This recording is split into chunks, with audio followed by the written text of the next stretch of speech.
Namo tassa bhagavato arahato samma sambuddhassa. Namo tassa bhagavato arahato samma sambuddhassa. Namo tassa bhagavato arahato samma sambuddhassa. Buddham dhammam sangham namasami.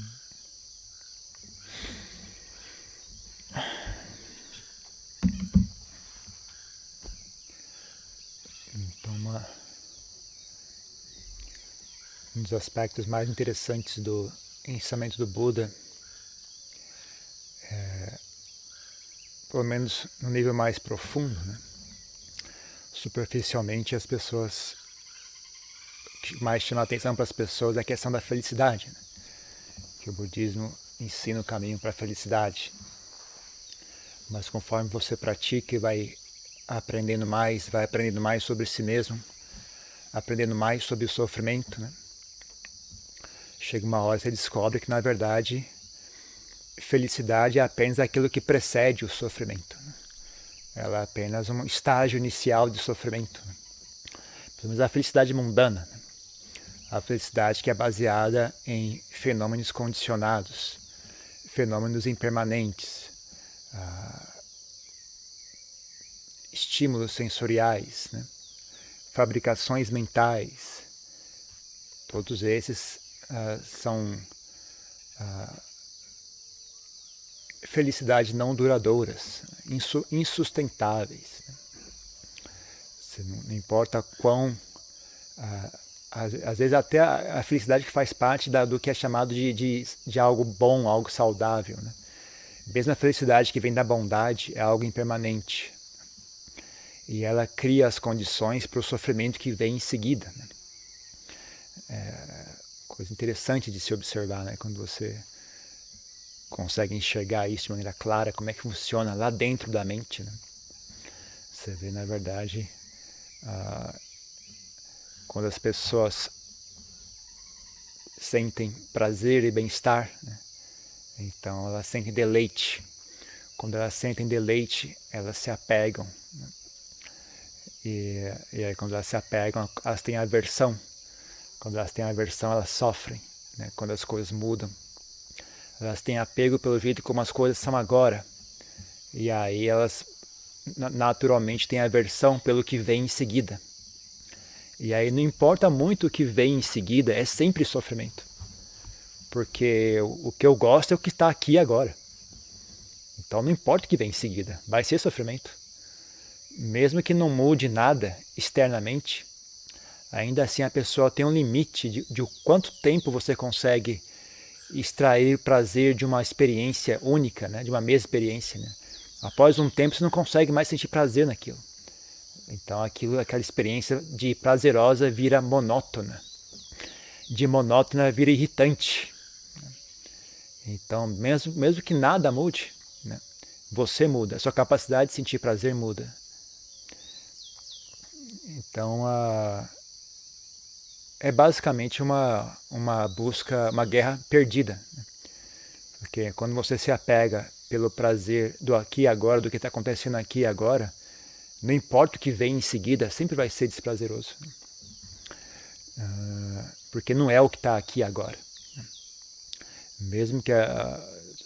notando que o aqui e agora significa tanto as condições como a sua capacidade de experienciar aquilo, né? Mesmo que as condições não mudem, a sua capacidade de experienciar aquilo muda. E aí mesmo que surja um outro prazer, né? Um prazer está presente, o que vem em seguida é um tipo diferente de prazer, né? Mas você só postergou um pouco, né, esse assunto, você não resolveu o problema, né? Você só adiou um pouco, né? Que nem quando, sei lá, antigamente tinha um telefone com ficha, né? Quando ia acabar a ficha, você colocava uma outra ficha, aí você conseguia falar mais alguns minutos, né? Mas não resolvia o problema, sabe? Vai acabar também essa ficha. Aí você bota mais uma, aí você fala um pouco mais, mas não resolveu o problema, só está empurrando com a barriga, né? Cedo ou tarde vai acabar os seus créditos, né? E aí vai cair a ligação, né? Então, os prazeres sensoriais, os prazeres condicionados, os prazeres que são baseados em em fenômenos condicionados são sempre assim, né? Eles têm um prazo de validade, né? E eles inevitavelmente sempre culminam em sofrimento, né? Pode demorar mais, pode demorar menos, mas eventualmente aquilo culmina em sofrimento, né? Mesmo que você consiga comprar um pouquinho de crédito para postergar um pouco mais esse sofrimento, né? Trocando de prazer, troca um prazer pelo outro, mas ainda assim, mesmo isso é insustentável, né? Então, por isso que o Ajahn Chah dizia, né? Ele dizia que é como se fossem dois lados, duas pontas de uma mesma cobra, né? Você pegar a ponta do rabo é cobra. Não é só a ponta da cabeça que é cobra, né? Que a cabeça tem as presas, né? Tem os olhos da cobra, são assustadores. Tem os dentes da cobra, tem a língua da cobra, tudo assustador e, né, dá medo. Mas o rabo da cobra não tem nada, é, né? Uma coisa lisa, sem nada de especial, né? Aí você fala, então o rabo da cobra é bom, a cabeça da cobra é ruim. Mas na verdade não tem cobra sem cabeça. Aquilo que você diz que é bom depende do que é ruim para existir, né? O rabo que é liso e não tem nenhuma ameaça, ele só existe graças à cabeça. Sem a cabeça não tem rabo. Então, ambos estão conectados, né? Ambos são partes de uma mesma cobra. Não importa se é rabo ou cabeça, o bicho que está pegando chama-se cobra. Então o Buda dizia, né? Não importa se é prazer ou dor, né? O que você está pegando é sofrimento, dukkha, né? Até quando perguntavam para ele sobre o ensinamento dele, ele falou, eu só ensino dukkha e a sensação de dukkha. É a única coisa que só tem. A única coisa que existe é dukkha surgindo e dukkha desaparecendo. É só isso, né? No que diz respeito a uma pessoa que tem experiência mundana, né? Mas isso é interessante também, como o Buda fala, o Buda tem diferentes níveis, né, de explicações. Quem está falando de tarde depende para quem você está falando e o que você está querendo expressar, né? Então essa frase do Buda que diz, não, tudo que existe é dukkha surgindo e dukkha cessando. Sofrimento surgindo e sofrimento desaparecendo, né? Ele falava assim às vezes, né? Mas por outro lado também tem sutras em que ele fala, dizem aos monges, né? Não ensinem, não declarem que não existe prazer, né? Que não existe prazer no mundo, né? Porque às vezes as pessoas falam, não, é tudo sofrimento, né? É tudo sofrimento. Que nem eu acabei de falar, né? A felicidade é apenas um estágio inicial do sofrimento, né? Mas isso é você olhando de um certo ângulo, né? Mas se você olhar de um ângulo mais próximo, do ângulo da experiência, é óbvio que existe prazer, né? Tanto, como ele dizia, o Buda dizia, né? Se não existisse prazer, as pessoas não iam ser presas na armadilha do samsara, né? É graças à existência do prazer que as pessoas ficam presas, né? Então, se você falar de um certo ponto de vista, né? Querendo expressar um certo aspecto da verdade, você pode dizer que só existe sofrimento. Só existe sofrimento surgindo e sofrimento desaparecendo. Mas se você quiser expressar um outro aspecto do assunto, né? Que é o aspecto em que as pessoas se apegam, né, e ficam presas, né? Então você pode dizer que existe prazer, né? E é a esse prazer que as pessoas se apegam, né? Então tudo isso remonta, né? Retoma aquela ideia, né? Que não existe nenhuma frase, nenhuma ideia que expresse de maneira completa a verdade, né? Qualquer construção verbal, qualquer construção mental são apenas visões parciais. Nem o próprio Buda conseguia expressar a coisa de uma maneira única, né, e universal, né? Eram apenas, como ele dizia, né, apenas uma jangada improvisada, né? Todas as explicações do Dharma, todo o conteúdo do Tipitaka é apenas um punhado de gravetos amarrado com cipó, né, que você usa só para atravessar o rio. Tendo atravessado o rio, você joga fora aquela jangada improvisada, né? Então, o ensinamento do Tipitaka é a mesma coisa, né? São apenas convenções, são apenas formas de apontar, né, para a verdade, né? E como a ferramenta como é que chama? Imperfeita, né? É uma ferramenta imperfeita, uma ferramenta limitada. Você não tem como apontar tudo de uma única tacada, né? Você tem que repetir, expressar de várias formas diferentes, né? Para poder dar uma ideia do todo. Então, às vezes, as formas diferentes de expressar acabam dando a impressão de contradição. Né? Você fala, só existe sofrimento. Né? Mas, por outro lado, existe prazer. Mas só existe sofrimento. Na verdade, você tem que ver o que é que ele está querendo dizer com isso. Né? Ele está apontando para algo. Né? Então, cada frase, as explicações todas têm um propósito funcional. Todos os dharmas no Tipitaka têm um propósito funcional. Nenhum deles são verdades completas. Todos eles são verdades parciais. Né? Então, a pessoa que quer enxergar a verdade completa não pode ficar limitada a lendo e entendendo. Né? Na verdade, isso pode até virar um obstáculo, na medida que você achar que aquele entendimento é sinônimo de visão completa, né? Isso vira um obstáculo para a pessoa conseguir enxergar a verdade verdadeira. Né? A pessoa se satisfaz com o entendimento intelectual, né? Ou se engana. Né? O ego agarra aquilo e tapeia a pessoa. Né? Por exemplo, a pessoa ouve falar que o Sotapanna ele não tem mais dúvidas com relação ao Dharma. Né? Não tem mais dúvidas. Aí o cara lê o Tipitaka, lê de novo, fala, ok, entendi. Não tenho dúvidas. Sou Sotapanna, beleza. Entendi, não tenho dúvida. Ok, estou iluminado. Né? Então as pessoas fazem isso. Viu? Parece que é piada, mas estou falando a verdade. As pessoas fazem isso. As pessoas falam, bom, eu tenho muita fé no Buda. E eu não tenho dúvidas com relação ao ensinamento do Buda. Eu sou iluminado. As pessoas, o ego da pessoa agarra aquilo. Né? E ela não tem noção. Né? A pessoa não tem noção do que se refere que ela está falando.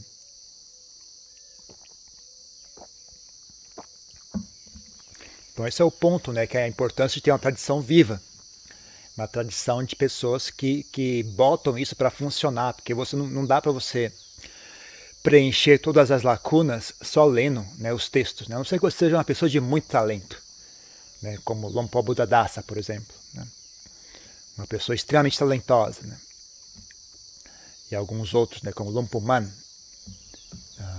Lompo Sal, etc. Mas o resto de nós é sempre bom, né, ter alguém que preencha as lacunas, né, que mostre onde essas peças se encaixam. Né? Porque você pode dizer que o Tipitaka é como se fosse um grande quebra-cabeça. Né? Agora, se você não tem ideia, né, qual é a imagem que nós estamos tentando obter desse quebra-cabeça, você pode montar um quebra-cabeça de forma que apareça uma coisa que não era bem aquilo. Né? Era para ser um bezerro e saia um cabrito. Você, uma pessoa, bom, eu estou vendo um cabrito aqui, deve ser isso, né? Mas não era, na verdade era um bezerro. Então, não simplesmente assuma, né? Que está tudo ali, né? Na verdade, tem muitas coisas que não estão ali. O próprio Buda dizia isso, né? O próprio Buda dizia, ele só ensinava o suficiente, né? Só o suficiente para alcançar a iluminação. Né? Mas mesmo isso, você precisa de como é que chama? Experiência com o assunto, né? Não adianta você só ler, tem certas coisas que você tem que saber como aplicar aquilo, né? E esse como aplicar nem sempre é algo que dá para explicar. Não adianta você perguntar, tá bom, então me explica como é que faz, eu vou saber e eu faço direito. Mas não dá para explicar isso, não dá para você botar em palavras isso. Tem certas coisas que você só vai captar através do convívio, né? Através do convívio, da observação. Ou coisas que você aprende de maneira indireta, né? Observando a atitude, observando o modo de agir, indiretamente você capta, né? Algumas coisas. Né? Então, ainda com relação, né, à questão do prazer e sofrimento, né? Também uma coisa que as pessoas negligenciam de olhar é como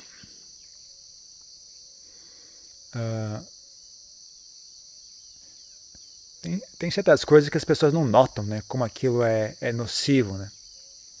Um dos piores que são pensamento, né? As pessoas têm o hábito de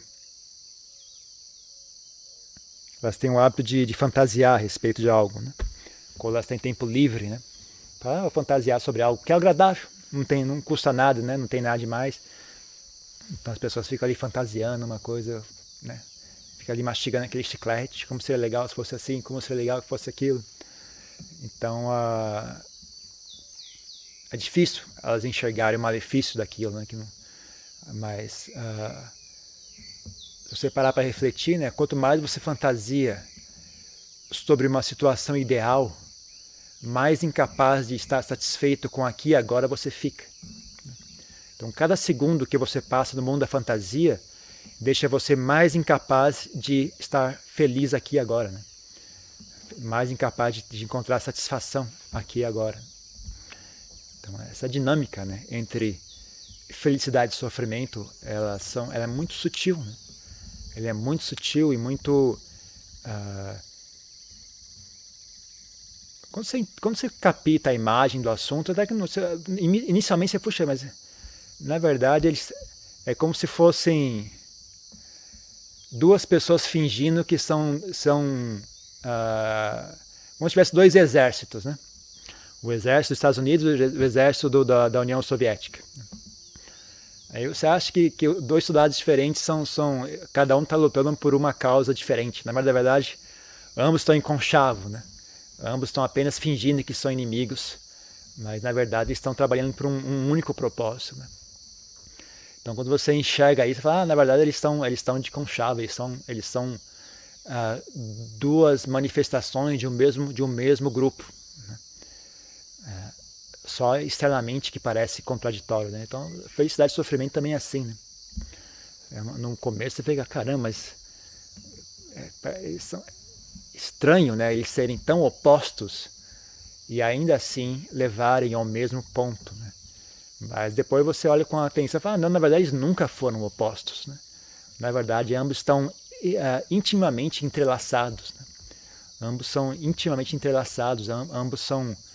É difícil, tem uma certa hora que você não tem mais muito clareza em dizer, né, o que é sofrimento e o que é felicidade. Na verdade eles são...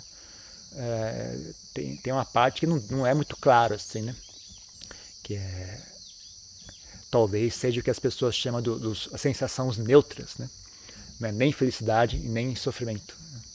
Mas ainda assim essa sensação neutra faz parte, né, da estrutura que mantém a mente presa no samsara, né?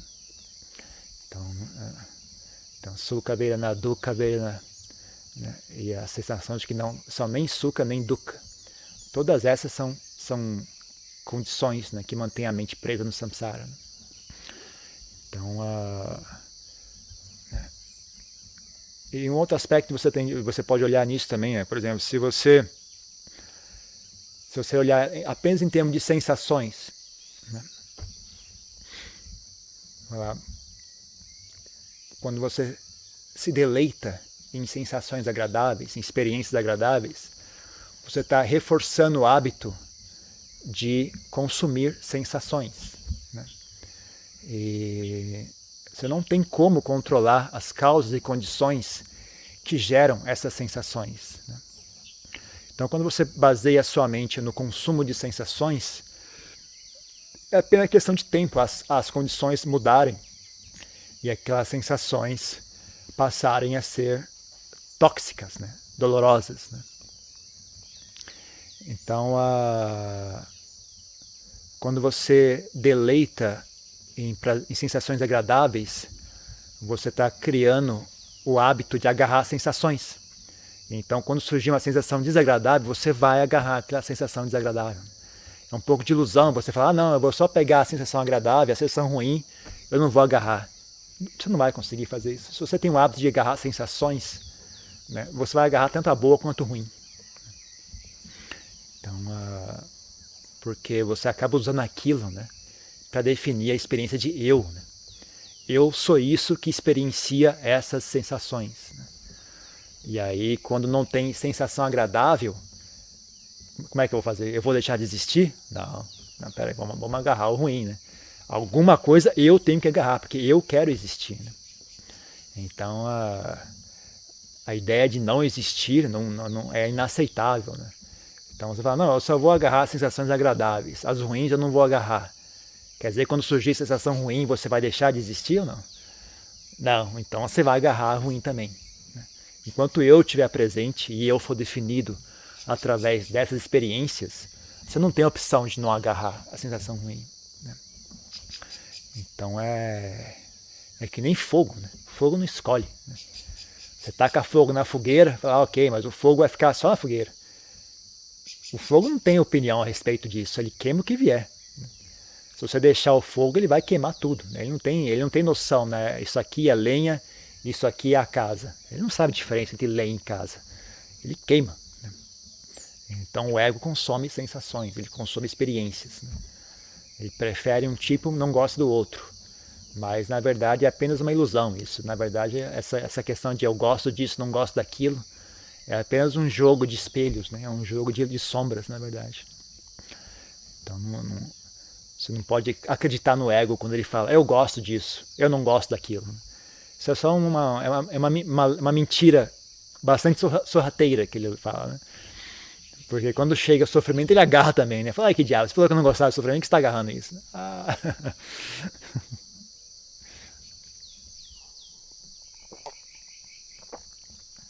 Você pode observar isso na sua mente também, né? Por exemplo, quando tem uma música agradável, um som agradável, né? E aí a sua mente fica distraída, pensando em bobagem. Em vez de ficar ali experienciando aquele som, a mente se distrai, vai pensar nisso, pensa naquilo. Mas aí quando surge um som irritante, a mente gruda nele e não larga mais. Né? Um som de uma buzina, um som de um pagode, um som de alguma coisa. Quando eu era pequeno tinha um boteco em frente à minha casa e era pagode toda noite. Eu fiquei com raiva de pagode. Nada contra os pagodeiros, é que foi uma experiência traumática para mim quando eu era criança. Né? Então quando surge um som que você decidiu que você não gosta, que é irritante, a mente agarra e não larga ele. Né? Falei, caramba, então é assim que funciona. Né? A mente sente deleite, né? Sente aversão. Quando há sensações agradáveis, a mente também sente aversão. Quando há sensações desagradáveis, a mente também sente deleite. Então é muito relativo, é uma miragem tudo isso, né? Toda essa história de deleite e aversão, na verdade, é uma miragem criada pela mente. Né? Então,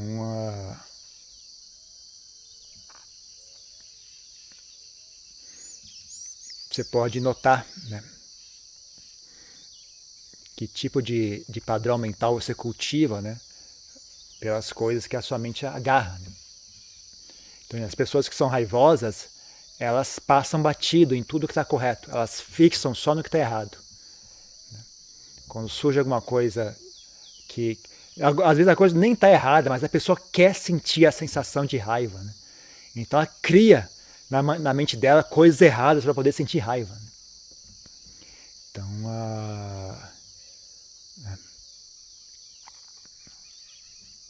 você pensar em termos desses seres celestiais, né? Os devatas e os fantasmas, né? São opostos. Né? Os devatas olham tudo com um olhar de bondade, um olhar de bem-querer. Né? Os fantasmas, os pretas e os etc., eles olham tudo com um olhar de rancor. Né? É tudo feio, é tudo sujo, é tudo horrível. Né? Tudo que a pessoa olha só tem rancor e escuridão. Né? Uma outra pessoa olhando a mesma coisa não vê nada demais. Né? Então é a mente da pessoa que cria tudo isso. Né? Então, se fosse realidade, né, essa dinâmica de desejo e aversão, a mente não ia criar nada que gera aversão. Se fosse mesmo verdade que eu desejo isso e eu não gosto daquilo, então como você explica o fato de que a sua mente cria aversão a coisas que não estão ali, né? Ou mesmo as coisas que estão ali, né? Por que criar aversão ao que está bem ali, né? Porque tudo isso é ilusão. Né? Essa questão de eu gosto e eu não gosto são ilusões, né? São mentiras. Você fala, eu gosto disso, mentira. Não é verdade, verdadeira. Né? Eu não gosto daquilo, também é mentira. É uma fabricação da sua mente. Na verdade, o ego, a raiz do assunto, né, o que está por trás dessas ilusões todas é uma coisa bem mais simples, né? E não tem muita diferenciação de um e do outro, né? Como eu falei, são duas pontas da mesma cobra. Vai falar, aqui é o rabo, ali é a cabeça. Na verdade, isso é apenas uma construção mental, né? Você pode também construir a ideia, isso tudo é a cobra. Né? Não tem isso aqui é o rabo e aquilo é a cabeça. Na verdade, daqui até ali é tudo cobra. Não tem daqui é cobra, ali não é cobra. É tudo cobra. Cabeça, rabo, meio, dentro, fora, é tudo cobra. Então, na verdade, um aspecto importante da prática é isso, né? Você aprender a criar sabedoria, né? Modo de enxergar as coisas que leva à libertação. Então, se você enxergar é tudo cobra, você evita a cobra, se protege. Né? Você fala, isso é só uma cabeça, isso é só um rabo. Aí não passa a ideia, né, do que significa isso. É uma cabeça, certo? Mas aí, que isso tem, quais são as consequências? O fato de ser uma cabeça acarreta o quê? Então as pessoas falam, isso é prazer. Ok, mas e aí? Se isso é prazer, o que é que isso significa? Quais são as consequências disso? É isso, as pessoas não querem fabricar essa ideia, né? As pessoas só querem fabricar a ideia, não, prazer é bom, prazer é legal. E aí elas continuam sendo mordidas pela cobra, né? A cobra pica à direita, pica para a esquerda, pica para cima e para baixo. A pessoa, oh, meu Deus, de onde está vindo isso? Tomando picada, tudo quanto é lado. Ah, que será que deve ser o demônio? Deve ser o fantasma, deve ser algum mau karma que eu fiz. A pessoa nem para olhar que na verdade é ela mesma, né? É ela mesma. Né? É isso. Não é uma pergunta sobre isso?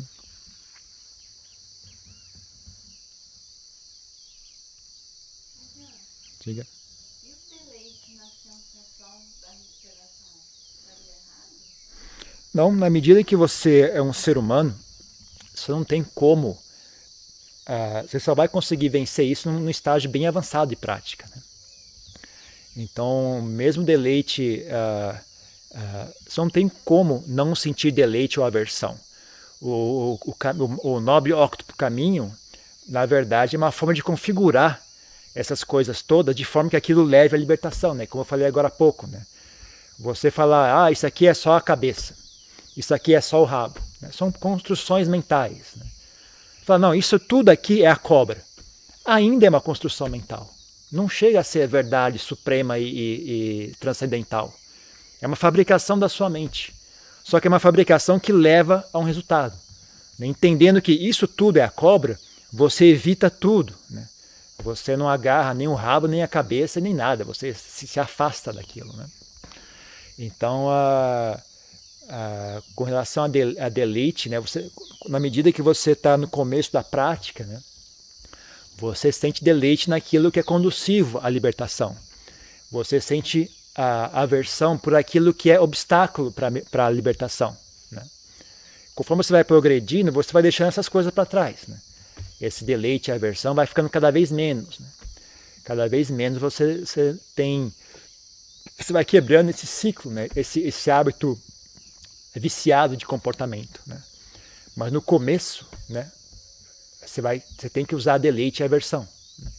As coisas que Buda elogiou, você cultiva e sente deleite nelas. As coisas que Buda criticou, você evita e sente aversão por elas. E assim por diante. Né?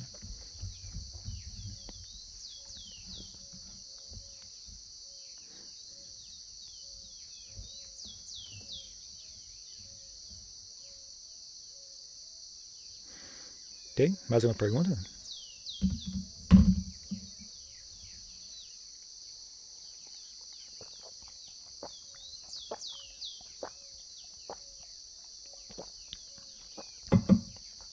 Tanto é que se você se apegar mesmo às coisas positivas, eu também falei isso no começo da palestra, né? Mesmo as coisas positivas estão sujeitas ao mesmo princípio. Né? Se você se apegar ao prazer da mente pacífica, quando o prazer da mente pacífica desaparece, você sofre, né? Fica irritado, fica com raiva. Né? tem dificuldade em lidar com aquilo, né? Então, por isso que não é muito bom, né? A pessoa viver sempre isolada, né? Nunca sair para fazer contato com os outros, nunca ter que cumprir uma tarefa, né? Que alguns mosteiros fazem isso. A pessoa fica lá numa caverna 5 anos, tal, não fala com ninguém.